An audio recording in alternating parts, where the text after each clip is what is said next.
Mateus, no capítulo 6, versículo 5. A gente estava vendo ontem qual que é a natureza da fé, né, da confiança que a gente tem que ter em Deus, e hoje a gente vai ver mais outras 3 práticas, que a gente fala práticas porque são práticas espontâneas que a gente pratica, né, mas também são disciplinas, porque se a gente não tiver a disciplina, né, de praticar, de entender, de saber os porquês disso, de se aperfeiçoar nisso, a gente acaba não fazendo coisas tão simples, né? Como essas que estão aqui, ó, Mateus 6, versículo 5. Diz assim: E quando orardes, não sereis como os hipócritas, porque gostam de orar em pé nas sinagogas e nos cantos das praças para serem vistos dos homens. Em verdade vos digo que eles já receberam a recompensa. Tu, porém, quando orares, entra no teu quarto e, fechada a porta, orarás a teu pai que está em secreto. E teu pai que vem em secreto te recompensará. E orando, não useis de vãs repetições como os gentios, porque presumem que pelo seu muito falar serão ouvidos. Não vos assemelheis, pois, a eles, porque Deus, vosso Pai, sabe o de que tendes necessidade antes que lhe o peçais. Portanto, vós orareis assim: Pai nosso que estás nos céus, santificado seja o teu nome. Venha o teu reino, faça-se a tua vontade, assim na terra como no céu. O pão nosso de cada dia dá-nos hoje, e perdoa-nos as nossas dívidas, assim como nós temos perdoado aos nossos devedores. E não nos deixes cair em tentação, mas livra-nos do mal. Pois teu é o reino, o poder e a glória para sempre. Amém. Porque se perdoardes aos homens as suas ofensas, também vosso Pai Celeste vos perdoará. Se, porém, não perdoardes aos homens, no caso as suas ofensas, tampouco vosso Pai vos perdoará as vossas ofensas. Até aqui, tá bom. Depois a gente lê o resto, deixa aberto aí. Bom, isso aqui, o bom desse termo da oração aqui é que a gente começa exatamente com as palavras de Jesus, né? Isso aí é Jesus falando com as multidões sobre como falar com Deus. Porque todo mundo que tem alguma crença já pensa logo, se eu tenho crença, eu rezo, eu oro, eu faço súplicas, faço preces. E ele está dizendo assim, olha, a gente tem que lembrar o contexto em que isso aqui foi escrito, né? Jesus está falando com aquele público imediato de judeus. E o Mateus, que era um autor judeu, ele era discípulo de Jesus, um apóstolo, né? E ele era judeu, então ele tratou de traduzir o que Jesus estava falando na linguagem que os judeus convertidos conseguissem entender, né? Os primeiros convertidos que eram lá de Israel, de Jerusalém, e aí ele usa essa linguagem da questão do culto, de perdoar as ofensas, e aí ele traz algumas coisinhas, né? Todo mundo achou aí na segunda página da folha, que é a oração. Jesus ensina pra gente como a gente deve orar. Na verdade, ninguém precisa ter uma técnica para orar, porque a oração deveria ser uma expressão espontânea, igual acontece com o bebê e a sua mãe, com a criança e seus pais, os adultos cuidadores, né? É a linguagem espontânea, a gente ora como a gente consegue, a gente ora como é possível e a gente ora de acordo com aquilo que, no caso da criança, né? Ela ora de acordo com a liberdade que as pessoas lhe concedem, né? Então tem crianças que falam alguma coisinha, a mãe vai lá e serra a mão e baf na boca. Nunca mais vai falar assim. Então essa criança já vai desenvolver um relacionamento temeroso, né? Que a mãe acha que é respeito, mas é pavor, é medo. E Deus não tem desejo nenhum que alguma pessoa que ele fez tenha essa relação de pavor com ele. Por isso que ele ensinou os discípulos a orarem. Vou mostrar para vocês como é que a gente ora. E aí ele começa falando aqui sobre o comportamento da oração, porque ele estava falando com um povo que era de uma cultura da oração. Nos dias de Cristo, um bom judeu fazia um jejum toda segunda e toda quinta. Faziam jejuns, faziam várias orações durante o dia.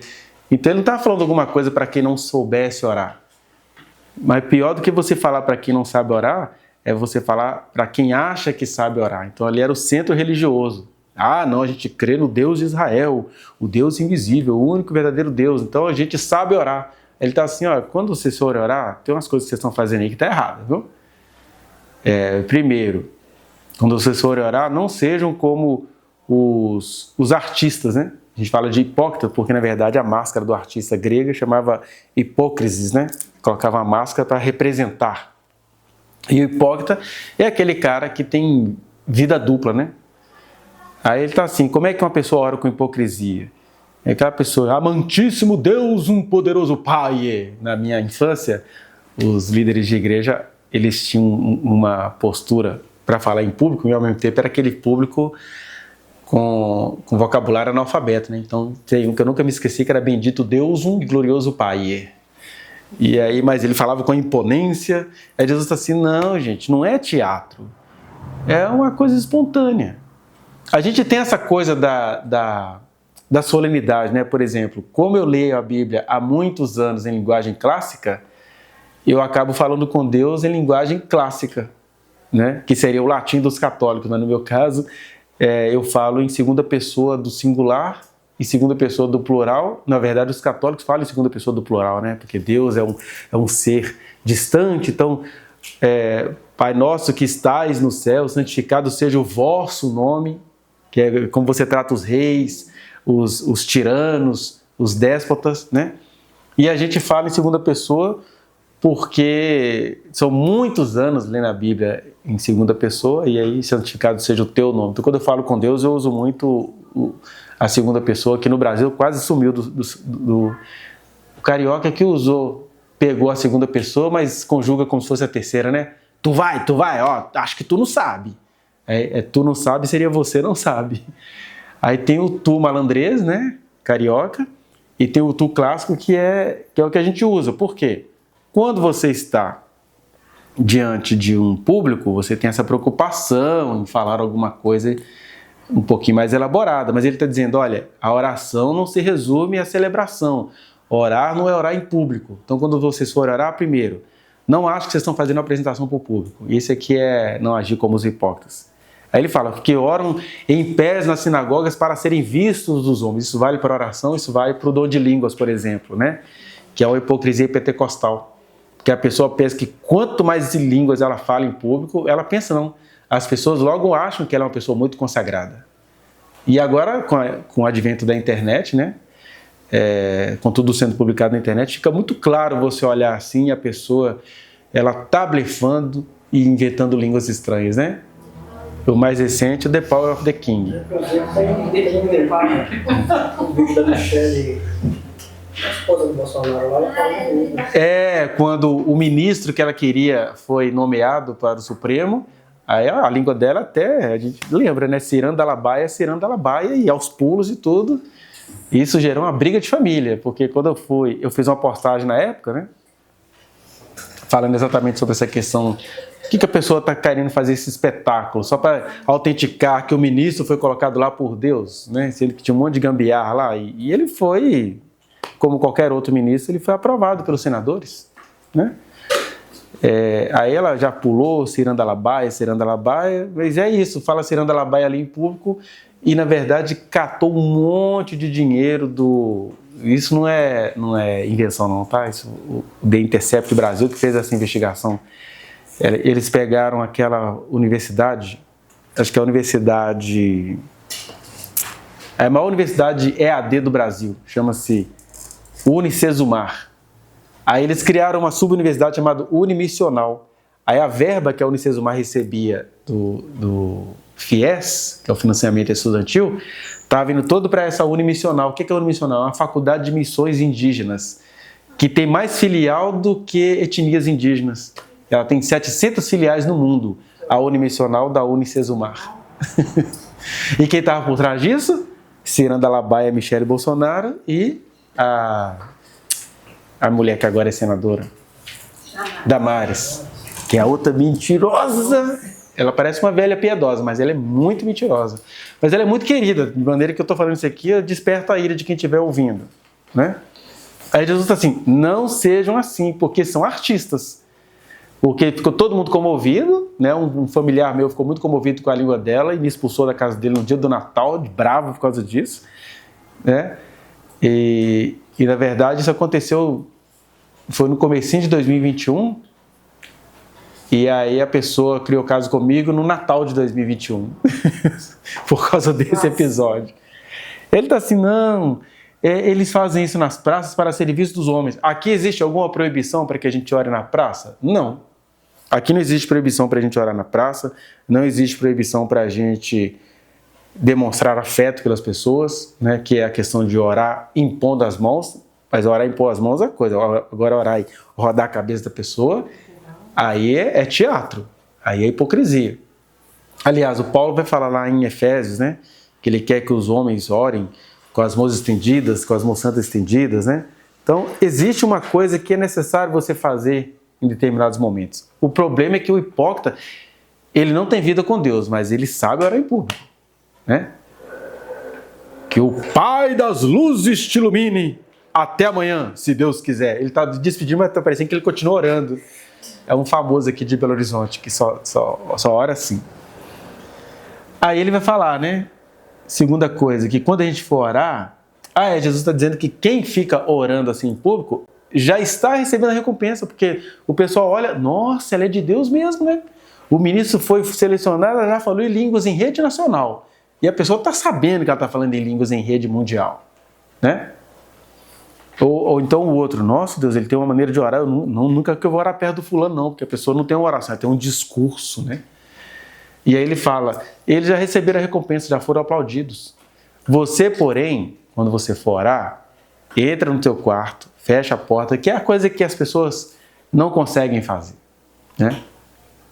É muito fácil a gente orar aqui no coletivo, até porque tem um ajudando o outro.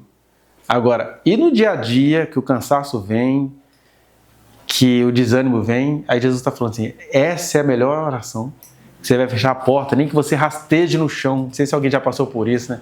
Então, você tem que orar rodando, né, em torno de si mesmo, para poder não cair no sono, né? Eu que sou todo nojentinho, né? Que tem nojo de tudo, então, às vezes um lugar bom para eu orar é no banheiro. Quantas orações secretas eu já fiz no banheiro, porque ali eu vou ficar muito incomodado com tudo que está ali. Ali eu consigo orar. Eu também tô assim.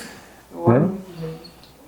Trabalho assim também, trabalho, qualquer lugar. Tipo assim que eu posso parar. Porque ele está dizendo assim, ó, quando ele fala fecha a porta, ele está dizendo, tem um pequeno rito pessoal, gente, é para fechar a porta, é conversa sua com Deus, é papo particular seu com Deus, você está dando importância a essa relação.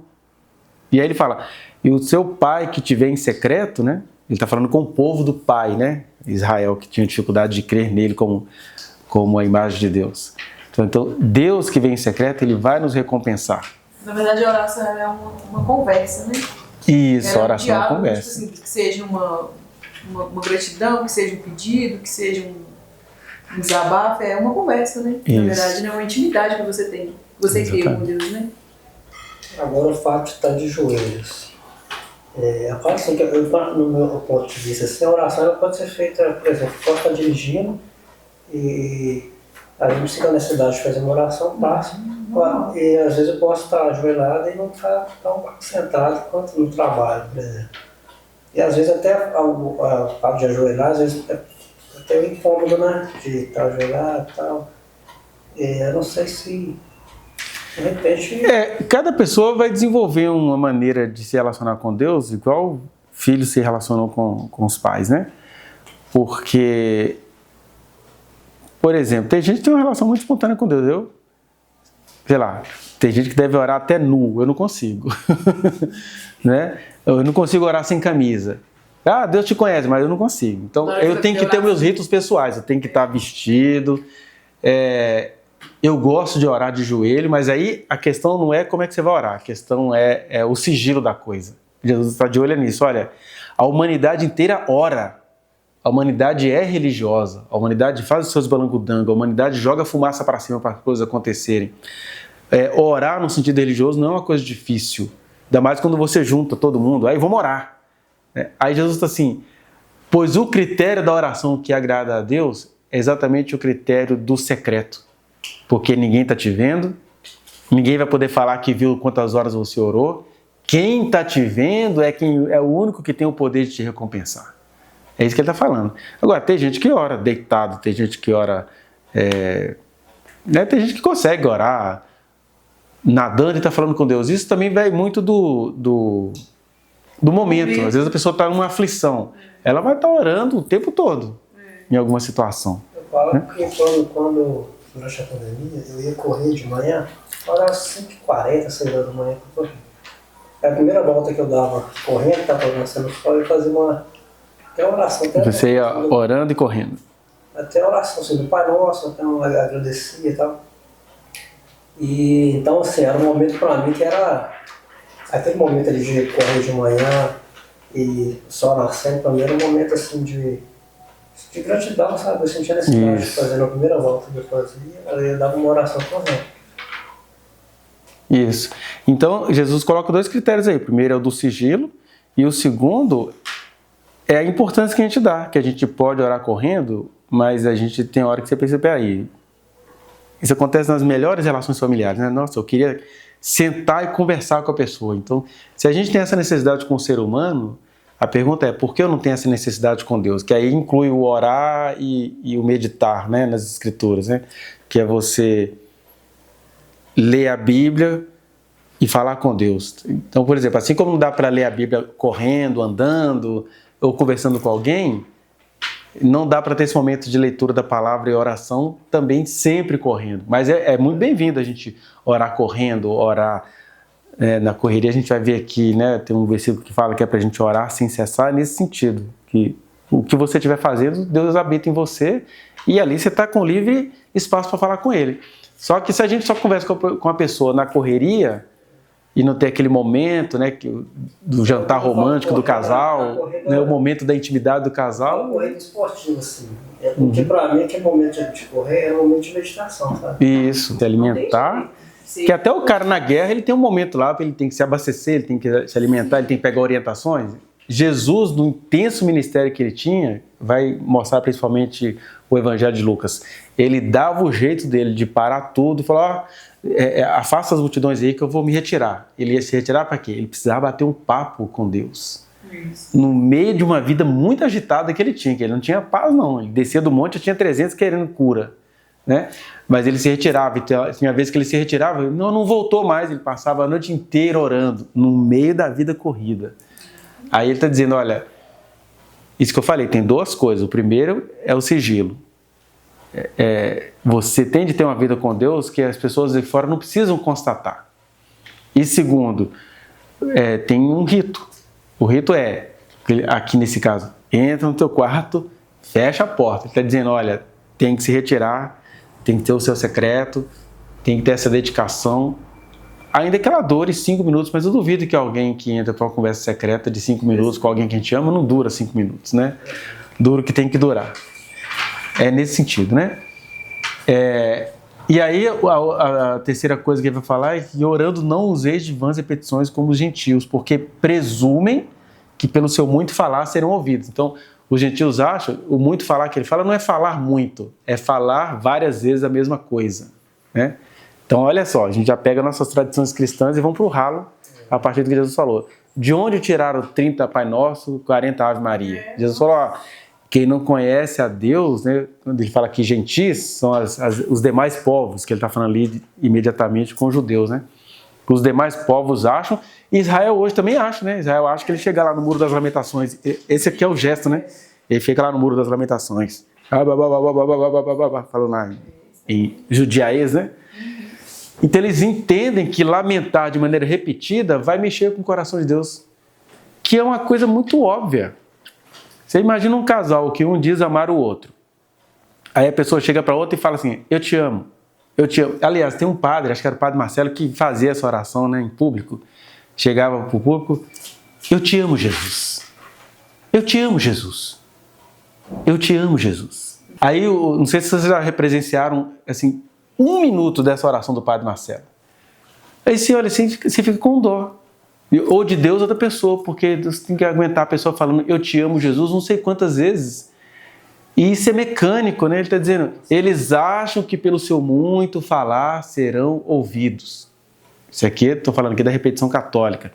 Mas há repetições evangélicas, né? Quando a pessoa acha que se ela cantar uma mesma música durante 1h30, aí vai vir um milagre. E vem, né? Que é aquele milagre produzido pelo excesso de repetição. Aí Jesus, ele tira o critério da repetição. Fala assim, olha, quando vocês forem orar, não useis de vãs repetições, porque a gente vai logo para o outro lado. Então não posso repetir nada. Às vezes a gente repete porque a gente está aflito. É a repetição autêntica, né? Jesus, Jesus, você fica assim, né? No desespero, por exemplo, você repete. Meu Deus, tem misericórdia. Ai, Jesus, não faz isso. Jesus, Jesus. Mas isso é uma atitude espontânea de desespero. Agora, quando você programa, não, às 5 horas da tarde vai ter a poderosa prece de Jesus do entardecer. Aí você fica, todo mundo agora, eu te amo, Jesus. Eu te amo, Jesus. Eu te amo, Jesus. Eu te amo, Jesus. Aí muda a câmera. Eu te amo, Jesus. Eu te amo. Eu te amo, Jesus. Você diz, mas Deus é robô mesmo que vai ser convencido por esse tanto de coisa? E quem ama mesmo fica falando desse jeito repetidamente? Né?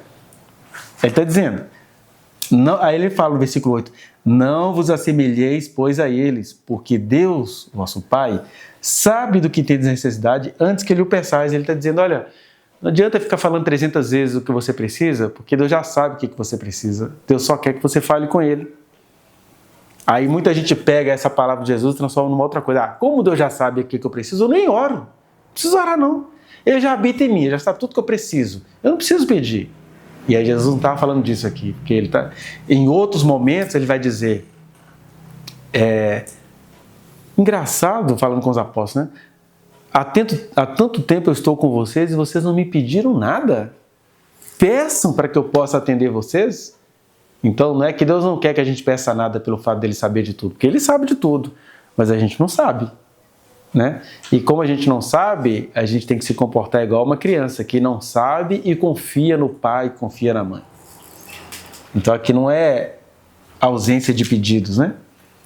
Aí ele vai e traz uma instrução. Pode deixar que a gente vai ler isso aqui só como resumo, tá? Aí ele traz uma instrução que essa oração dominical que a tradição cristã transformou em reza, que é uma oração pronta para você, ele não está mandando a gente orar desse jeito. Tanto é verdade que Mateus registrou que Jesus falou desse jeito. Pai nosso que está nos céus, santificado seja o teu nome, venha o teu reino, faça-se a tua vontade, assim na terra como no céu. Lucas já começa diferente. Lucas já começa, Pai, santificado seja... Aí, o que Jesus falou? Pai nosso que está no céu ou Pai? Aos ouvidos dos judeus, Pai nosso que estás no céu, porque o judeu tem necessidade de entender que Deus é soberano lá no céu.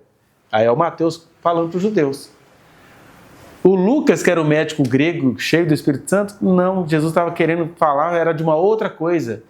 Que Deus não é o soberano que está no céu, Ele é o Pai que quer estar próximo da gente. Então, aqui você já pega pelo tipo de registro diferente que os apóstolos fizeram, que o que Jesus queria ensinar era para a gente tratar a Deus não como o Senhor soberano, déspota, que vai acabar com a gente no fim do mundo. Né? A sua menina estava contando que ela tem uma visão sobre o fim do mundo, aí a pessoa já fica panicada. Não. Ele quer que a gente entenda que Ele é nosso Pai conosco até no fim do mundo.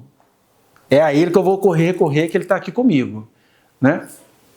E aí ele fala de alguns princípios, né? O Pai, no sentido de tratar Deus como aquele que cuida de nós, é entender que apesar dele ser Pai e de ser o nosso íntimo, Ele é santo no sentido de que a gente deveria respeitá-lo, principalmente por isso, né? Santificado seja o teu nome. Venha o teu reino, ou seja, eu não estou procurando as preferências que todo mundo procura e que a gente é treinado para procurar. Sobrevivência, conchavo familiar, amizades, negócio, empreendedorismo. Não, seja feita a tua vontade.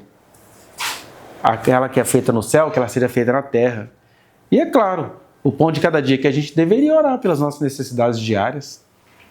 Né? Aliás, quando você sai a evangelizar, você descobre, né, que Deus é maravilhoso conosco, Ele nos tem suprido. E como cada um enxerga isso de uma maneira diferente, né? Então, o pão de cada dia dá-nos hoje, e Ele vai enfatizar, perdoa as nossas dívidas, na verdade, perdoa os nossos pecados, perdoa as nossas ofensas, e deixando bem claro que Deus só vai ouvir esse tipo de pedido de perdão vendo que você perdoa. Não é nem aquela questão, nós temos que criar o culto do perdão. Ele está dizendo, perdoar deveria ser a oração externa do crente. Se crente tem uma vida particular com Deus de oração, ele deveria ter uma vida social de perdão, né? Eu não vou me inflamar pelas ofensas que me fazem. Existem coisas que você tem que resolver no nível jurídico? Sim. Mas, às vezes, até o ato de resolver aquilo no nível jurídico é o perdão que eu estou dando a essa pessoa, que tem gente que só entende a linguagem da justiça mesmo. Se muitas mulheres entendessem isso, elas iriam fazer de tudo para os ex-maridos delas serem presos, porque é só lá na cadeia que esse cara vai virar. Às vezes nem na cadeia, né? Tem uma notícia aí sendo publicada essa semana, que o cara matou a mulher a várias facadas, salvo engano, e ele falou, não, mas ela mereceu, ela fez por onde, não sei o quê, ela me contou que ela estava com outra pessoa, eu vou pagar, vou ficar preso aqui, mas ela mereceu, não me arrependo não. Ou seja, ele é uma pessoa que nem na cadeia, né, nem pagando o processo, ele vai conhecer o amor de Deus, não vai mudar o caráter. Esperamos que sim, que alguma coisa aconteça lá na prisão. Mas a gente confunde muito perdoar com a gente poupar a pessoa das consequências, né?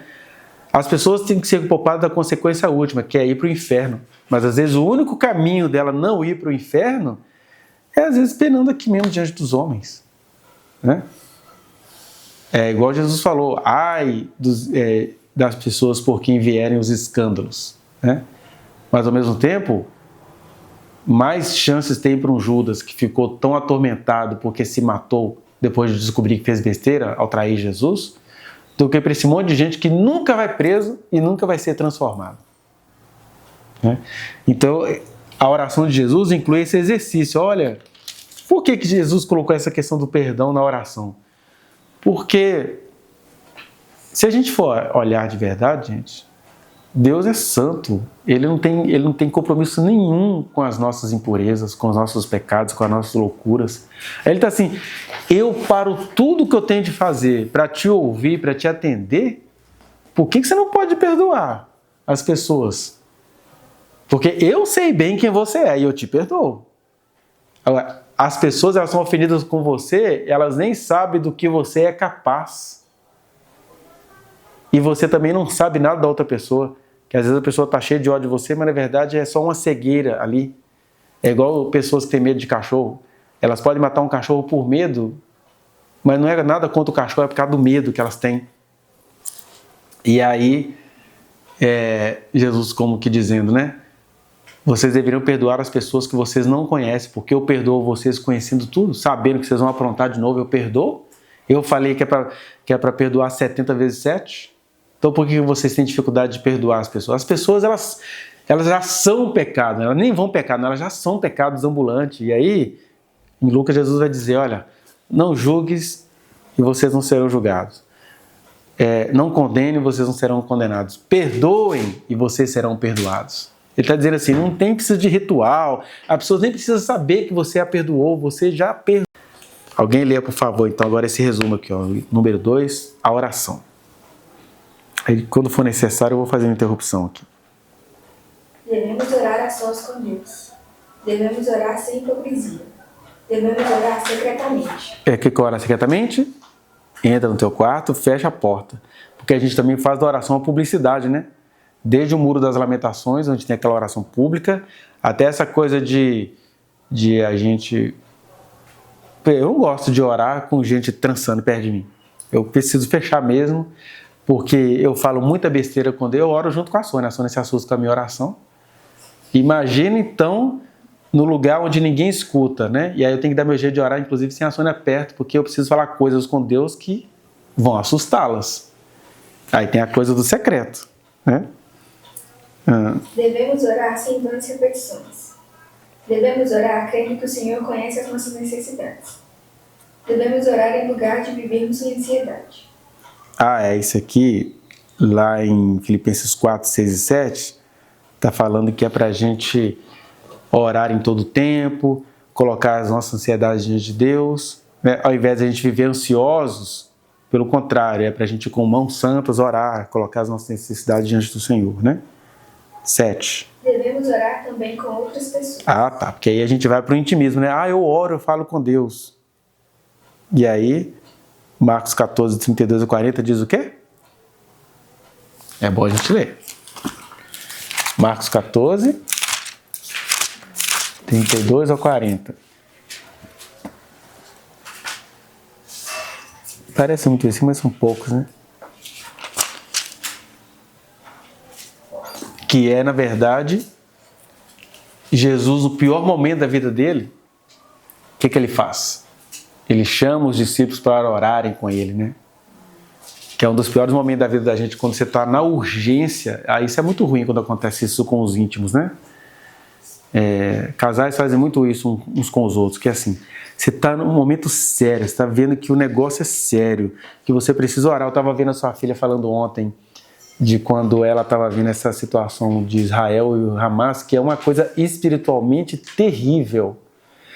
E é nessas horas que vale a palavra de Jesus, quando ele fala assim, esses são os verdadeiros adoradores que o Pai procura, que são pessoas que se preocupam sim com a situação daquela guerra nojenta de Netanyahu contra o Hamas, onde milhões de vidas inocentes vão morrendo todo dia.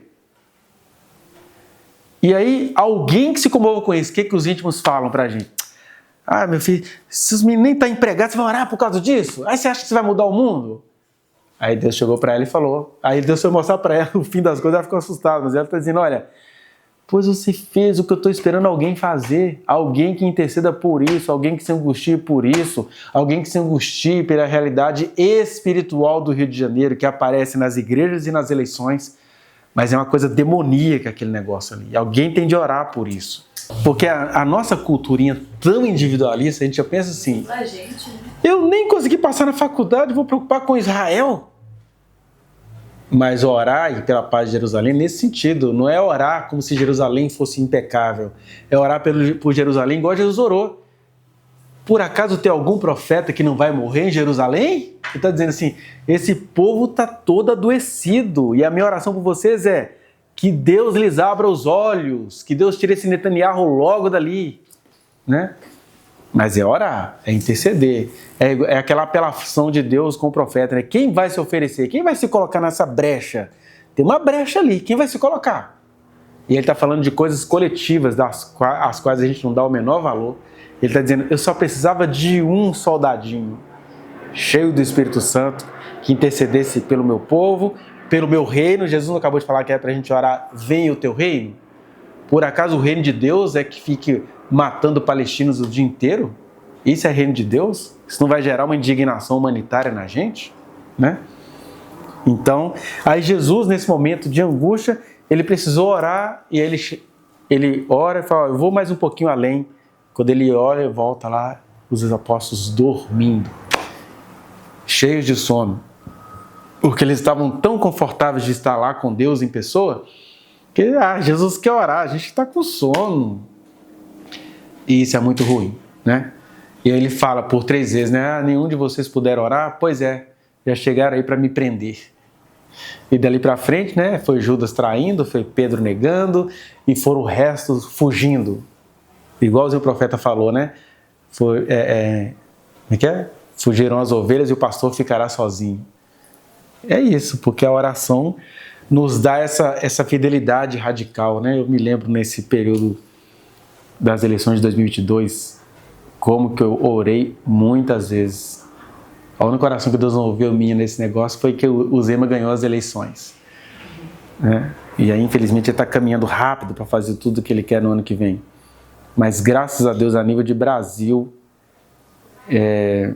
Deus nos deu um consolo. Não é que o mundo vai virar o paraíso, não. Mas muita coisa... Isso está escrito na Bíblia, a gente gosta de ler isso, não acredita nisso, né? Muito pode, por seus efeitos, a oração de um justo. Então, se eu estou angustiado por uma realidade, é porque o Espírito de Deus habita em mim e ele me habilitou a orar por essa realidade, né? Eu já coloquei Malafaia diante dele. E tem essas orações, às vezes, você tem que fazer ela secreta, porque você assusta as pessoas mais próximas. Ai, você tem raiva dele, né? Ai, você está com raiva? Que é isso, essa oração que você fez? Não, gente, eu estou com um sentimento de solidariedade. Eu sou tão humano quanto os meus irmãos e eu ainda tenho a vantagem de Deus ter me iluminado em alguma coisa e eu preciso interceder pelos meus irmãos que não foram iluminados. Isso é que é ser sacerdote, né? Não é carregar um quipá e ter as 12 tribos de Israel gravada. Aquilo tudo era simbólico, na verdade eu tenho que ter a humanidade inteira gravada nas minhas vísceras. Eu sou solidário, né? A história da humanidade onde Deus me colocou. Com outras pessoas. Com outras pessoas, que é Jesus aqui orando com os apóstolos, né? Devemos orar constantemente. O que está lá em 1 Tessalonicenses 5,17? Orai sem cessar. Orar sem cessar é o que significa nunca deixe de ter sua relação com Deus. Não deixe Deus fora da sua vida, nos seus maiores momentos de alegria, nos seus momentos de maior tristeza. Se Ele é o seu tudo, como diz a canção aí, né? Bonitinha, como é que é? É tudo é você, como é que é? É tudo sobre você, né? Mais perto da glória, mais perto da morte, mais perto de sei o quê, é tudo sobre você. Toda a simbologia do tabernáculo era sobre você. E esse aqui é orar sem cessar, é ver Deus em tudo e tudo vira motivo para orar. Depois. Devemos orar a respeito de tudo. Vamos ver só o que é esse tudo que está falando aqui. 1 Timóteo 2, do 1 ao 4. Olha que bonitinho. O Paulo falando com o discípulo dele, né? Timóteo. Que a gente não sabe exatamente o que aconteceu com ele, mas a gente sabe como é que o Paulo investiu nele. Diz assim, 2 Timóteo 2, do 1 ao 4. Antes de tudo, pois, exorto, ele está dizendo assim, empurro vocês, chamando vocês para fora, sai do buraco, exortar é isso, né? Exortar é você colocar a pessoa para fora. Que se use a prática de súplicas, orações, intercessões, ações de graças em favor de todos os homens. Meu vocabulário pós-moderno, de todas as pessoas. Em favor dos reis e de todos os que se acham investidos de autoridade. Que vivamos vida tranquila e mansa, com toda piedade e respeito. E isto é bom e aceitável diante de Deus, nosso Salvador, o qual deseja que todas as pessoas sejam salvas e cheguem ao pleno conhecimento da verdade. Então, isso é o que o apóstolo está falando. A gente tem que orar para tudo, especialmente para quem está investido de autoridade, porque o poder é o lugar da burrice. A pessoa está lá no poder, sem acesso a tudo, recebendo relatório de secretário, muita coisa falsa, e ela está tomando decisão de acordo com o desejo dela de dominar, e aí é só uma oração que tem o poder de invadir aquilo ali, aquela estrutura, né? Quantas orações eu já fiz e ainda faço, se precisar. Para Deus dizer, meu Deus do céu, por favor, não deixe o fulano de tal decidir desse outro jeito, porque o Senhor sabe. A cegueira impera ali. E quantas respostas positivas eu já tive, né? Depois... Devemos orar especificamente, mas sempre lembrando que a nossa maior oração é amarmos eternamente uns aos outros. O que diz lá em Mateus 7, do 7 a 11? Pedir, dá-se-vos-á. Tá vendo? Para quem acha que não precisa pedir porque Jesus sabe de tudo, ele mesmo falou. Pedir, dá-se-vos-á. Buscai, achareis. Batei, que vai abrir para vocês. Pois todo o que pede, recebe. E a quem busca, encontra. E o que busca, encontra. E a quem bate, abre-se-lhe-á. Se vocês que são pessoas más, vocês nem sabem o que vocês gostam, né? O filho pede a vocês um pedaço de pão, você vai dar uma pedra? Então, quanto mais o nosso Pai que está nos céus, pessoas de pequena fé. Jesus vivia chamando os apóstolos de pequena fé, homens de pequena fé, é porque eles não confiavam mesmo em Deus, não. Eu acho que eu não orei direito. O que aconteceu? Deu errado de novo? Não, está dando errado porque você está aprendendo. Se você está andando com Deus, até o errado já é certo. Está dando errado porque vai dar certo. Ele está com você, né? E aí, mais ou menos isso está escrito em Mateus 7, do 7 ao 11. Ele fala assim, se você sendo mal, sabe pedir coisas boas, quanto mais Deus vai saber dar a vocês o quê? Qual que é a única coisa boa que a gente precisa? O Espírito Santo. Então, vocês vão pedir a Deus e Deus já sabe o que vai dar para vocês. Ele quer dar para vocês de presente o Espírito dele habitando em vocês. Mateus 7, do 7 ao 11. 11.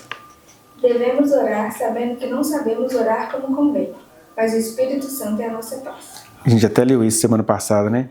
Que fala assim que o Espírito de Deus, ele geme por nós com gemidos inexprimíveis, porque nós não sabemos orar como convém.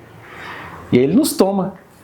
A gente estava fazendo uma visita aqui agora, aí uma das pessoas na visita estava meio irritante, porque a gente foi levar amor e carinho para uma pessoa e entrou um acusador lá. Mas eu estou assim, não, o acusador está lá, mas ele também é uma pessoa carente, né?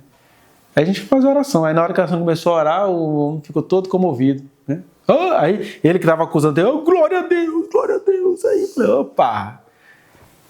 A Sônia estava orando as palavras audíveis, mas o Espírito Santo mexeu nele com coisas inaudíveis. E aí você já viu a paz entrando ali? Aí tem a tal da, como é que eu não... a retaliação, né? Que a paz entrou lá e veio dar uma de quebranto em cima da Sônia. Mas deu tudo certo. Aí, a gente não sabe orar como convém, mas ele nos socorre, né? 12. Devemos orar tendo o Pai Nosso como nosso modelo de oração. Que é o que a gente acabou de falar. O Pai Nosso, ele não é uma reza. Às vezes, numa cerimônia, é gostoso você repetir o Pai Nosso, né? Aliás, a gente que é invocado com os católicos, que fala assim, mas perdoa nossa dívida assim como nós perdoamos a quem nos tem ofendido, e não nos deixeis cair em tentação, mas livrai-nos do mal. Amém. Porque essa é a oração original que está registrada. O porque teu é o reino, o poder e a glória para tudo sempre, é matéria da tradução. Pode ver aí nas melhores bíblias que está em colchetes. Isso não tem nenhum outro texto do Evangelho, nem em Mateus, nem em Lucas, que falam do Pai Nosso, né? Mas é o Mateus dando aquela tonalidade assim, ele não é o rei prometido, então você vai falar com o rei como rei. E amém, é uma frase bonita, né? Se não faz bem, mal não vai fazer. Mas a nossa tradição evangélica está enganada porque não tem esse trecho, né? É apenas mais livra-nos do mal, amém. Assim seja, né? Isso, assim seja. Que seja assim, confirmação, né? Então é um modelo de oração, não é uma reza, não é um ritual, embora é legal a gente fazer isso. Teve outro dia que eles fizeram isso no Congresso, que eu falei, isso aí é blasfêmia contra o Espírito Santo dos deputados evangélicos. Eles acabam de aprovar uma lei onde já tinha traficante negociando virar candidato no ano que vem. Porque uma vez eleito deputado federal, ele não poderá mais ser, não poderia, né, porque foi derrubado, ser processado por nenhum crime que ele viesse a cometer. Aí isso ia valer para os deputados e para os presidentes de partido. Imagina, o presidente de partido já pega um bolão de dinheiro público, 5 bilhões e 200 de dinheiro público. E aí não vai responder por nada. E no Brasil, o pessoal mais velho deve lembrar que a gente teve um caso horrível. Eu lembro da minha adolescência que eu sofria com esse caso, que era o do Hildebrando Pascoal, um deputado federal que ele matou muita gente, fez um monte de coisa. Mas por quê? Porque ele é deputado, ele não pode ser condenado. Porque os deputados nunca votavam a favor da condenação dele.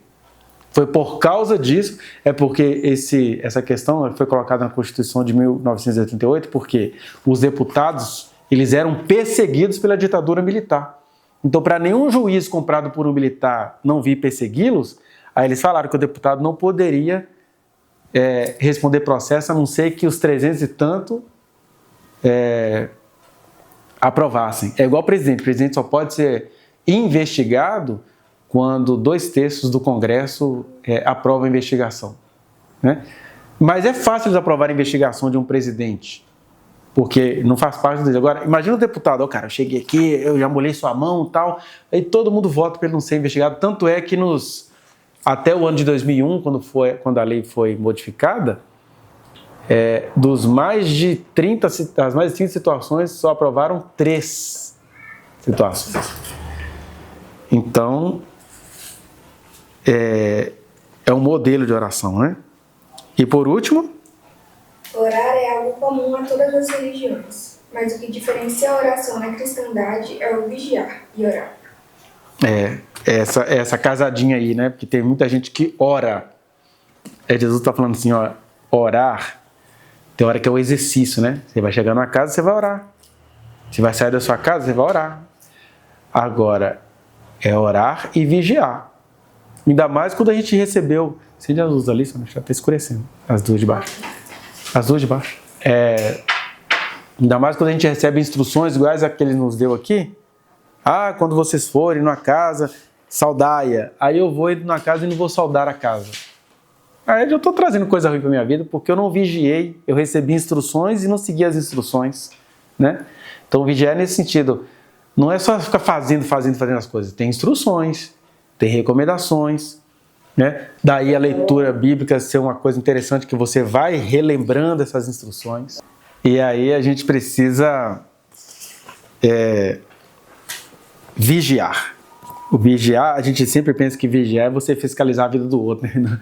Vigiar seus sentimentos, suas tendências, seus porquês, seu desânimo, né? Igual os discípulos. Jesus falou assim, olha, vigiem e orem, porque na verdade o espírito está pronto, mas a carne é fraca. Ou seja, vocês querem dormir agora. Mas esse excesso de sono é para você entender que é para você levantar. Nem que você tenha que orar em cima de uma pedra pontiaguda para você não dormir, porque o momento agora é de guerra.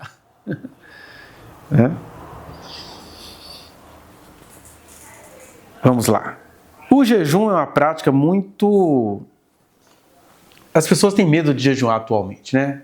A gente está com a vida muito boa, a gente descobre que tem muitas questões que nos fazem mal. Na verdade, o jejum, resumindo, é o seguinte: a gente precisa aprender a renunciar aos nossos prazeres, às nossas preferências. Não é que você nunca vai usufruir disso. Jesus não tem nada contra o ser humano ter prazer.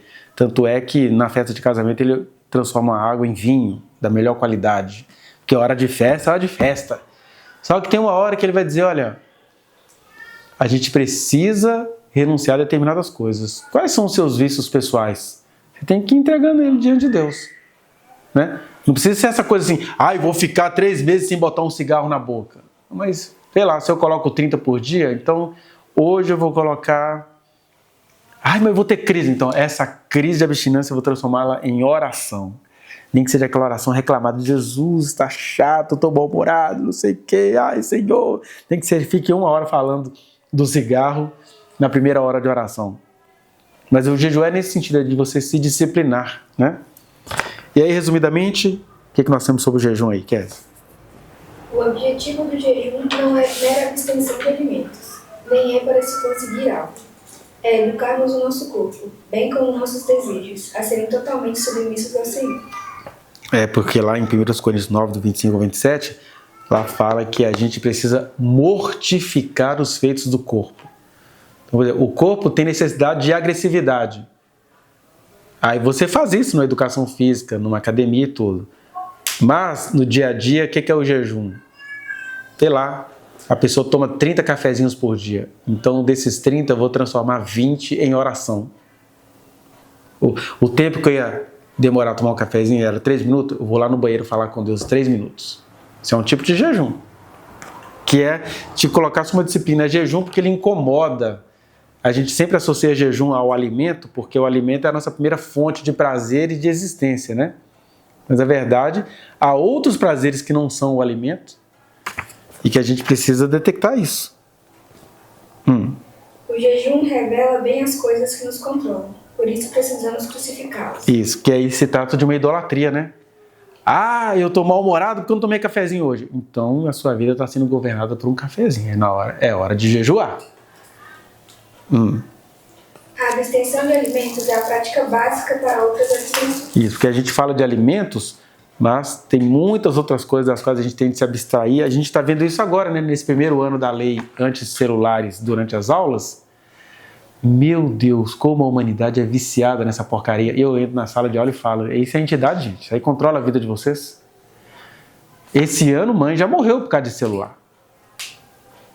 E aí, num mundo perdido, que aí a lei vai resolver, a gente pode jejuar. Aluno crente deveria ser instruído pelo pai e pela mãe. Meu filho, eu vou confiar em Jesus. Você não vai levar celular para a escola. Se a escola onde eu trabalho me deixasse falar, eu daria uma palavra aos pais evangélicos. Sabe aquelas palavras que tem na Bíblia sobre jejum? Está na hora de praticar. Assim, papai vai confiar em Jesus, tá? Porque eu sou da geração onde de 7 a 11h30 minha mãe não tinha como saber o que estava acontecendo porque a gente não tinha telefone e eu ainda estudava longe de casa. Mas ela confiava em Jesus. Então, papai, mamãe, entrega o seu filho na mão do Senhor, bota ele do portão para dentro e fica sem celular. É o seu jejum de papai e mamãe que você tem que fazer, né? Bom. O jejum não é uma imposição, nem algo do qual estamos dispensados, mas uma prática espontânea de quem é apaixonado por Deus. quando jejuar. Porque lá toda vez que Jesus fala de jejum, que está aqui em Mateus, né? Ele falou da oração, aí ele fala assim, tu, pois, quando jejuar, ele não fala assim, se você jejuar, quer dizer, não é uma coisa que a gente nunca vai fazer. Mas também não falou assim, vocês têm que jejuar. Ele falou, quando você for jejuar, ou seja, cada um vai entender a prática que precisa, e todos nós aqui precisamos de alguma forma disso, então não é uma imposição, mas quem é apaixonado por Deus no mundo todo tóxico, todo entupido de prazeres, vai se disciplinar. Quinto. Deve ser vivido como bom humor, serenidade, bom senso e discrição. Porque ele fala assim, quando você for jejuar, não dá crise que é o teatro às avessas, né? Vou ler aqui porque Jesus está sendo bem irônico nessas palavras aqui, ó. É Mateus, capítulo... É o 6 que a gente leu da oração? Aí Mateus, capítulo... minha Bíblia é nova, eu estou apanhando. Achei. Mateus 6,16. Quando jejuardes, não vos mostreis contristados como os artistas, os hipócritas, porque desfiguram o rosto com o quê? Com o fim de parecer aos homens que jejuam. Em verdade vos digo que eles já receberam a recompensa. Tu, porém, quando jejuares, unge a cabeça, lava o rosto, com o fim de não parecer aos homens que jejuam. Que é isso? Jesus está mandando ser fingido? Não, Jesus está dizendo, ninguém tem nada a ver com a coisa que você está fazendo diante de Deus. Toma banho, fica cheiroso, escova o dente. Se você trabalha atendendo pessoas, de 1 hora, chupa uma balinha para melhorar o hálito. Ai, vai cortar o jejum. Tem gente que acha que cortou o jejum porque foi escovar o dente e engoliu uma gotícula do creme dental, né?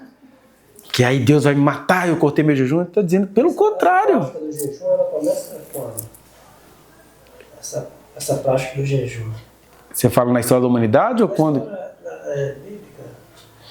Israel vivia de jejum, né? Eles jejuavam toda segunda e quinta em favor da paz de Israel, jejuavam às vezes até como vingança, né? Hoje eu não sou samaritano, então eu vou agradecer a Deus porque eu não sou samaritano. Eu não sou mulher, graças a Deus, que foi por causa delas que o mundo entrou na crença deles, né?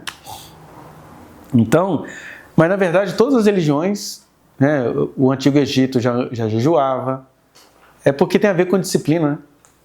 Os monges budistas jejuam, todas as religiões. Aí o que Jesus está fazendo aqui o ser humano precisa de disciplina? Sim, mas é disciplina para você se aproximar de Deus num mundo de pessoas que estão tampadas e tapadas. E aí, o que você tem? Eu estou de jejum hoje, estou tão triste. Que assim, não. O papo é entre você e Deus, com os seres humanos. É igual acontece na empresa. Você sai de casa com um problemão, mas você tem que receber todo mundo com alegria, porque as pessoas estão indo ali para trabalhar e para serem atendidas. As suas questões, você pode sair ali e conversar com o chefe, com alguma pessoa ali, mas ali no público não é hipocrisia, não. É respeito à alteridade. Né? Não, é que eu sou sincero, então quando eu estou jejuando eu fico mal-humorado. Não dá não. Até a TPM é perdoada em relação a isso, agora o jejum não. O jejum é um ato consciente que teve começo, é um propósito. Até né? os católicos de jejum parecem. Essa coisa coletiva, né? A tristeza de não poder comer carne. Então é bom humor, serenidade, porque a pessoa fica azeda que está em jejum, né? Bom senso e discrição. Sexto. As formas extremas de jejum devem ser claramente direcionadas por Deus. Porque a gente lê, por exemplo, que Moisés ficou 80 dias sem comer pão, sem beber nada, que ele estava lá diante de Deus, aí o cara enlouquece. Vai ficar 40 dias em jejum sem comer e sem beber, vai morrer. Né? Tem a questão do Elias, que ele ficou com fome e Deus mandou os corvos levarem comida para ele, mas isso nem era uma prática de jejum. Ele estava fugindo de uma imperatriz, né? A Jezabel. E tem a gente falou aqui do próprio Jesus, que ele ficou 40 dias e 40 noites sem se alimentar. O que indica que ele bebeu água, né? Aí, passados 40 dias, ele teve fome. O diabo chega assim, transforma pedras em pão, você está com fome. E Deus é bom. Ele está assim. Que a gente está assim, que essas questões... Quando você tem que fazer uma coisa que é muito diferente da maioria, tem de ser alguma coisa que Deus é quem vai te direcionando. Porque senão a gente começa, olha gente, A gente precisa conseguir comprar uma igreja. Então todo mundo aqui vai ficar 40 dias andando descalço. Por favor. Né? Uma vez o Márcio Faladão, ele fez um propósito, né? Não sei quanto tempo, acho que foram uns 90 dias. Ele andou descalço e com a barba bem grande. Mas foi ele não mandou ninguém da Lagoinha fazer isso. Eu já fiz isso, eu andei descalço também. Sim. Aí em Isaías 58, do 3 a 8, está dizendo o quê? Que o jejum deve ser resultado de um outro jejum.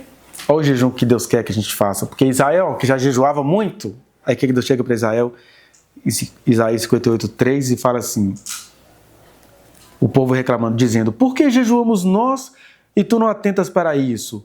Por que afligimos a nossa alma e tu não levas em conta? Talvez é por isso que Jesus falou que não é para ficar aflito. Eis que no dia em que jejuais, cuidais dos vossos próprios interesses e exigis que se faça todo o vosso trabalho, que é o cara que jejum para tirar carteira de trabalho, para conseguir namorada, para ir bem na pregação à noite. Aí ele fala, eis que jejuais para contendas e rixas e para ferides com punho iníquo. Jejuando assim como hoje, não se fará ouvir a vossa voz do alto. Seria este o jejum que escolhi? Que o homem um dia aflige sua alma, inclina sua cabeça como um junco e estenda debaixo de si pano de saco e cinza? Chamarias tu a isto jejum e dia aceitável ao Senhor? Porventura não é também que repartas o teu pão ao faminto? Isso é mais difícil que jejuar. Você é pegar o pão suado que você adquire e ainda ter que repartir com o faminto? Ai, Jesus, isso é jejum. E recolhas em casa os pobres desabrigados. Meu Deus, é difícil deixar um homem fedorento tomar um banho na sua casa. É mais fácil jejuar do que fazer isso. Ai, Jesus, vou ficar sem comer nada até 6 horas da tarde. Eu quero que você leve a pessoa fedida para tomar um banho no seu banheiro. Esse é o jejum. E se vires o nu, o cubras e não te escondas do teu semelhante, porque a gente vê a pessoa nu e já acusa ele de atentado ao pudor. Ele está sem roupa. Ele precisa ser coberto. Esse é o jejum. Então romperá a tua luz como a alva, a tua cura brotará, a tua justiça irá diante de ti e a glória do Senhor será a tua retaguarda. Ou seja, quem faz isso, a pessoa já olha para você e já vê um exército de gente, de anjos, né, te cercando. Quer dizer, é mais fácil jejuar, ficar sem comer, do que fazer essas coisas que Deus apontou aqui, né? E aí o profeta falou, Israel ficou com raiva, não gostou disso, né? Amém. Então, deve ser resultado de um outro jejum. E por último, o estudo. Leia, Kevin, o estudo aí. O estudo é essencial para que o crente não tenha uma fé burra, pois fé burra é feitiço. Isso é importante, porque a gente vive muito da prática. Tem pessoas até que falam, eu sou muito prática, Amém. Deus tem os diferentes dons para as pessoas e tem gente que é muito prática, como também tem gente que é muito teórica, que é o meu caso, eu sou muito teórico, né? Aí ele está dizendo assim, mas de qualquer maneira, não adianta a pessoa ter prática se ela tivesse alguma fundamentação teórica, se ela entendesse um pouquinho dos desígnios de Deus, ela iria fazer essas coisas com muito mais alegria, com muito mais entendimento, né? Igual quando você vai visitar, tem gente que quer visitar, mas quando você tem uma profundidade, esse é o pecado dos pastores atuais. O pastor é um cara que ele preocupa em fazer, ele quer fazer. Só que ele não tem estudo nenhum. Eu lembro numa igreja, um pastor que ele só tinha 8ª série lá dos anos 80. E aí ele foi colocado à posição de segundo pastor de uma comunidade lotada. O que esse pastor fazia? Por falta de entendimento. Ele não podia ver um corpo feminino que ele cantava. As mulheres entravam na sala dele, aí algumas me procuraram, tinha uma mulher lésbica, lindona, assim. Aquilo que um machistode olha numa mulher, a lésbica tinha. Um corpão lindo, perfeito. É assim, Alexandre, não aguento mais. Ela levou para mim os bilhetes aqui, esse aqui é o bilhete do pastor tal. Ele atendia na sala do lado da minha. E o que esse pastor falava para essa menina? O que é isso? É alguém colocado para fazer obra espiritual sem nenhum entendimento. Porque quando você tem entendimento, você não vai fazer isso com as pessoas, não. Com entendimento, o pecado na sua vida, ele é acidental. Não é uma coisa assim, é porque eu sou cheio de Espírito Santo, mas homem é homem, né? Ou aquele, é pentecostal, tá falando lá que é pra gente falar língua de cima, mas eu sou pentecostal. Isso é falta de entendimento. Eu tenho que ter entendimento de saber né? Igual eu falei agora da gente foi fazer uma visita e o cara tava acusando a outra. Mas enquanto eu estava me irritando porque eu estava vendo que ele estava acusando a outra, eu também estava entendendo que ele estava ali querendo tirá-la daquele buraco do jeito dele. Então você tem que ter entendimento até para você amar as pessoas. Você tem que ter entendimento para se compadecer. Você tem que ter entendimento para você não fazer uma oração de juízo por causa da sua burrice, né? É entendimento para você ser misericordioso com todo o seu entendimento. E aí aquilo que ultrapassa o seu entendimento, Deus vem com a revelação dele, né?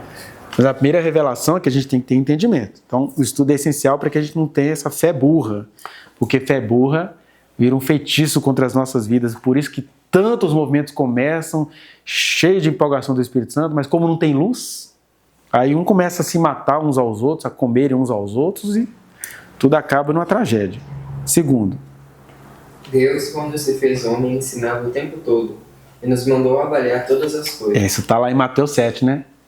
O mesmo Jesus que disse que não era para a gente julgar, falou, olha, cuidado com os lobos. Oba, estamos no finalzinho. Esse aqui é o meu alarme. Tá dando 1 hora agora. Mas tá no finalzinho mesmo. Aí olha só, Jesus falou assim, olha, quando vocês forem, não é para vocês julgarem ninguém no sentido de dizer quem é salvo e quem não é, mas olha só, cuidado com os lobos. Eles parecem árvore, mas a gente conhece uma árvore pelo fruto que ela dá. Ó, ele está mandando a gente avaliar. E para eu avaliar isso, eu tenho que ter um mínimo de estudo. Tem que ter conhecimento de Deus que vai me levar às coisas que eu, como indivíduo, preciso estudar, né? Porque, como diz o provérbio de Salomão, não há limites para fazer livros. Mas, ao mesmo tempo, o Espírito de Deus que habita em mim vai dizer o que é que eu preciso estudar para a minha realidade, para as coisas que eu faço. E ele nos mandou avaliar todas as coisas, né? Terceiro.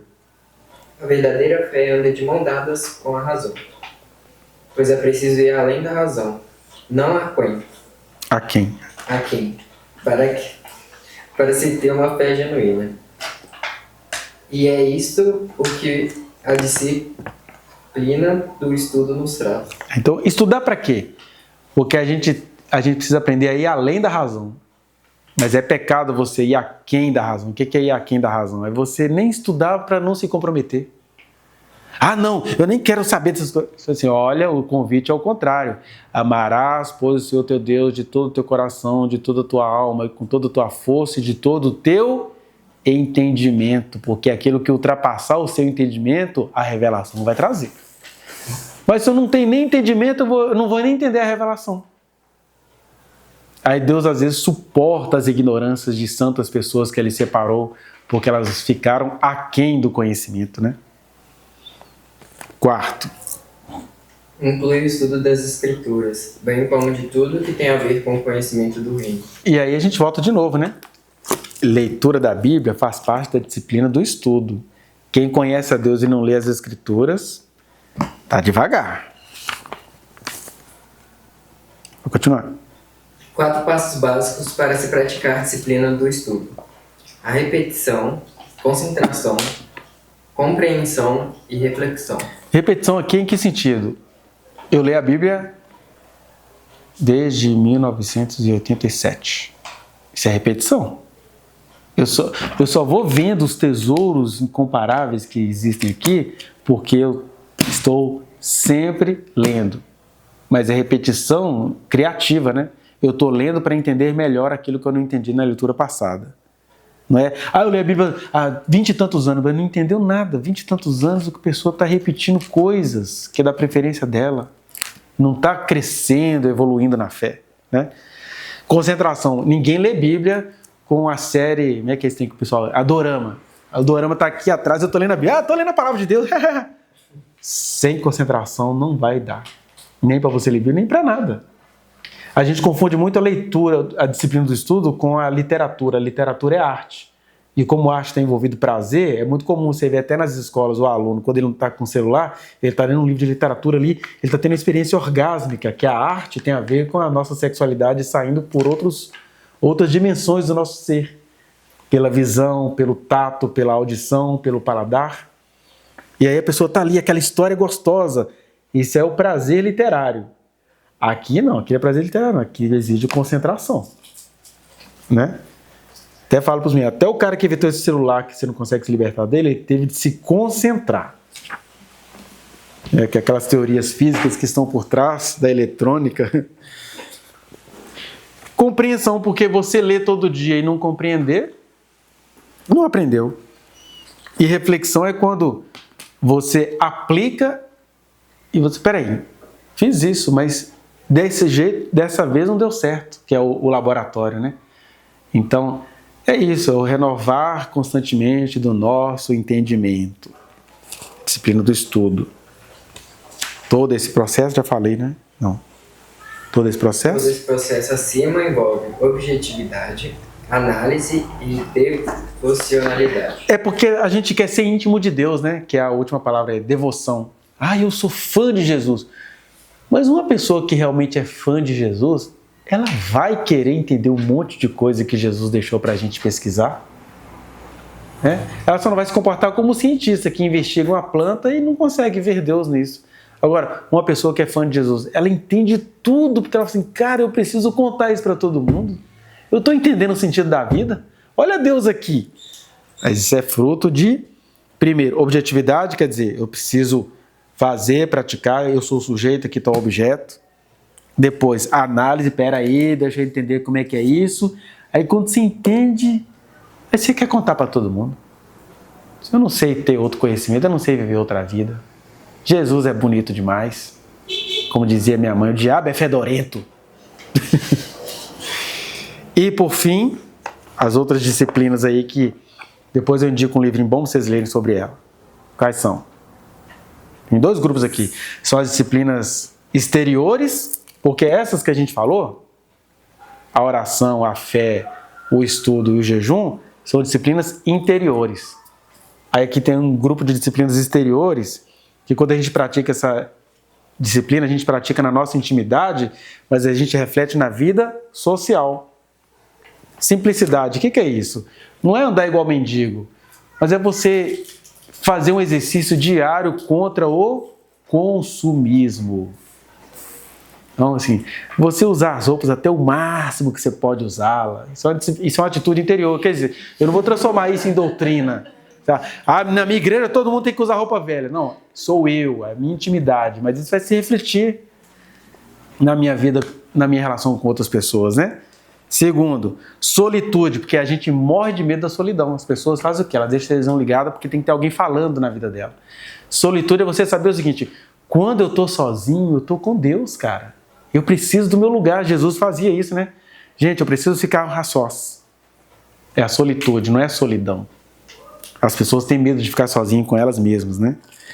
Submissão é você entender o seguinte, ó, na vida não vai dar para fazer tudo o que eu quero. Então eu preciso me submeter à realidade que está posta agora. Isso não quer dizer que você não vai lutar contra as coisas, mas que neste momento aqui eu preciso passar por isso. E por fim, o serviço, que é você ser uma pessoa extremamente elaborada. Por quê? Por quê que a gente é muito elaborado? É porque você quer falar que você pagou um preço? Não, você é muito elaborado porque você quer servir da melhor maneira possível. A pessoa te ofende, você é um vagabundo à toa. Assim, ela nem sabe que ela está perdendo. Eu sou dedicado, eu fiz o melhor que eu pude, mas amém, eu estou trabalhando para Jesus, isso é o serviço. E nós temos as disciplinas associadas, ou seja, são disciplinas que a gente só consegue praticar em comunhão. Daí a importância da igreja, né? Que a gente só pratica no contexto do corpo. Primeiro, confissão. A gente precisa aprender. Eu ouvi sua moça fazendo aqui ontem, né? Gente, aconteceu isso e isso comigo. Isso é o quê? É confissão. É em conjunto. É você contar que o outro vai te perdoar, mesmo que ele não te entenda plenamente. Não é culto de Santa Ceia, não. Eu não sei se vocês já ouviram falar de um tal de culto de Santa Ceia, que é o culto de reconciliação. É o culto onde as pessoas vão contar para o presbítero o que elas fizeram e ele vai dizer se ela pode ou não pode tomar a Santa Ceia. Misericórdia. Segunda disciplina associada é a adoração, porque você só consegue adorar quando você tem ali o seu apoio, né? Alguém a quem estender a mão, alguém a quem abraçar, né? A orientação, que é o que a gente chamaria de aconselhamento, mas é orientação. Orientação é, a pessoa vai mostrar para você o que ela está conseguindo enxergar. Mas ela tem que entender que você não é produto dela. Que, né, a igreja da Lagoinha uma vez ficou muito famosa com a questão do grupo de casais, né? Ah, quem que é seu líder? O seu líder. Aí a pessoa vai namorar, tem que pedir permissão ao líder. Não, é orientação. Você vai conversar, você vai se aconselhar, mas você é uma pessoa adulta, livre e desimpedida. Que aí o líder fica com raiva se você não seguiu o que ele te falou. Não. Né? E é bom, por exemplo, isso aconteceu aqui em casa no final de semana passada. Porque você dá o seu parecer e às vezes você é ofensivo com o seu parecer. Mas Jesus te socorre. Ele diz que, olha, vocês agora só vão poder tomar esse tipo de decisão quando vocês ouvirem X ou Y do seu pai e da sua mãe. Por que Deus fala isso? Porque ele já sabe que nesse caso aqui o pai e a mãe não vai te obrigar a namorar ou a terminar com ninguém. Mas ele vai dar o parecer dele. E aí Jesus fala, olha, escuta o parecer deles. Porque não é um parecer ditatorial que vai falar assim, eu não quero que você namore com essa pessoa, não. Eu quero que você namore com quem você quiser. Só que eu vi isso aqui. Eu faço isso no consultório, eu faço isso em todo lugar. Né? A pessoa fala assim, ai, Alexandre, saí com fulano ontem, lá na terapia. E aí? Então, ele é muito legal, é romântico, atencioso, mas ele reclamou porque ele pagou um lanche pra mim. Aí você fica parado. Já sei que você vai falar. O que você acha que eu vou falar? É que é um mau sinal, né? Aí lá eu sou psicólogo, não vou falar muito. Agora no aconselhamento você pode falar muito. Aí você conta 300 histórias que você conhece, né? Isso é orientação, não é imposição. E por fim, para acabar aqui, que eu sei que vocês estão desesperados, estão embora, é a celebração. Celebração é aquele culto coletivo de alegria, porque está todo mundo feliz, e quem não está muito feliz vai contar com a alegria do outro que está do lado. Então essas são as disciplinas associadas. Né? Aliás, a gente só consegue praticar essas disciplinas associadas, que a gente só pratica em grupo, quando a gente pratica o outro grupo de disciplinas. As disciplinas interiores, quais são as interiores? A nossa confiança em Deus, a oração, o estudo da palavra no caso e o jejum. Quando a gente pratica as disciplinas exteriores, que a gente pratica ela internamente e elas aparecem, né? Aí a gente chega nas associadas. O problema é que constantemente a gente inverte isso. Todo mundo pratica disciplina associada. Orientação é você mandar na vida do outro. Celebração é você cantar uhul, Jesus, yeah, uhul! Nossa Deus, o tempo que eu congreguei na igreja era triste assim. Você ficava assim, Jesus, eu não sei se eu fico alegre ou se eu fico triste, porque parece que um monte de gente que não está podendo fumar maconha, eles vão para a igreja e ficam gritando uhul, uhul, uhul, um grito vazio, né? Aí você substitui a droga. Então, como as pessoas praticam a disciplina coletiva sem ter a disciplina espiritual, aí fica essa farsa toda, né? Mas enfim, acho que todo mundo entendeu. A gente foi falar isso, aí o pessoal lá tava nesse sentido aí, por favor. Aí o pessoal correu. Cheio do zuhu? O pessoal correu em volta. Foi um dia de apresentação Parecia criancinha, sabe? E a gente esperando. Parecia que era elétrico. Falar sobre. Eu falei que o pessoal sai daqui, sim, era domingo de manhã, o pessoal sai daqui para adrenalina nem sim. Bem sim, então, o Alexandre falou isso. Com a motivação para fazer culto no dia. Então, assim, essa igreja aqui é para levantar a adrenalina do povo. Mas é porque você não sabe que o pastor de lá, o pastor presidente, era cocaína. Eu conheço ele demais. Então muitas vezes ele pega literalmente doidão. Literalmente doidão. Isso é por causa desse processo que está invertido, né? As pessoas começam com os exteriores e nunca praticam o interior, né? Mas, por outro lado, igrejas que são muito dedicadas a Deus também não sabem se alegrar, né? Às vezes é uma tendência do nosso grupo. Gente, Deus nos deu de tudo, a gente é cuidado por Deus, a gente é livrado de coisas que a gente nem faz ideia, a gente vai se reunir, todo mundo, né? Ai, hoje eu não quero cantar, não. Ai, vai fazer assim. Ai, tô cansado. Ai, tô desesperado. É que não sei o quê. Aí o Paulo vai e escreve Filipenses. Alegrai-vos no Senhor, cambada. Porque motivo para alegrar vocês têm de sobra. Outra vez eu tô dizendo, alegrem-se. Tá entendendo? Tô alegrando. Hã? Tô alegrando. Ah, tá. Achei que eu tava dando sinal de que é pra parar. É pra parar, eu sou empolgado. Mas a gente tem que se alegrar, sabe? Tem essa tendência aí dessas igrejas, que é uma coisa que eles fazem em escola, né? Eles querem transformar a aula em dinâmica de grupo, não? A dinâmica de grupo proposta mesmo pelo Kurt Lewin, que era um judeu, né?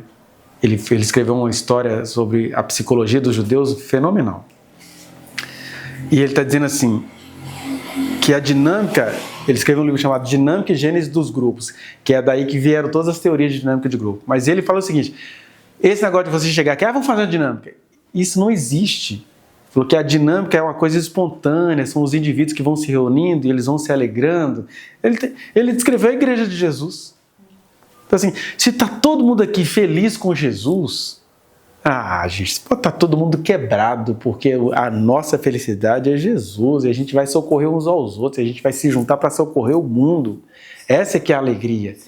E aí, é claro, uma hora está tudo tão lotado que a gente vai festejar assim, nesses aspectos, aquele grande movimento de louvor que houve na década de 2000 a 2010, ele foi bem-vindo nos seus aspectos positivos, que foi o grande vulto, né, do diante do trono, do ministério apacentar, que as pessoas, elas realmente fizeram aquilo da intimidade delas, e aquilo foi virando uma coisa, que depois foi virando um comércio, e agora está todo mundo fora do Brasil, graças a Deus.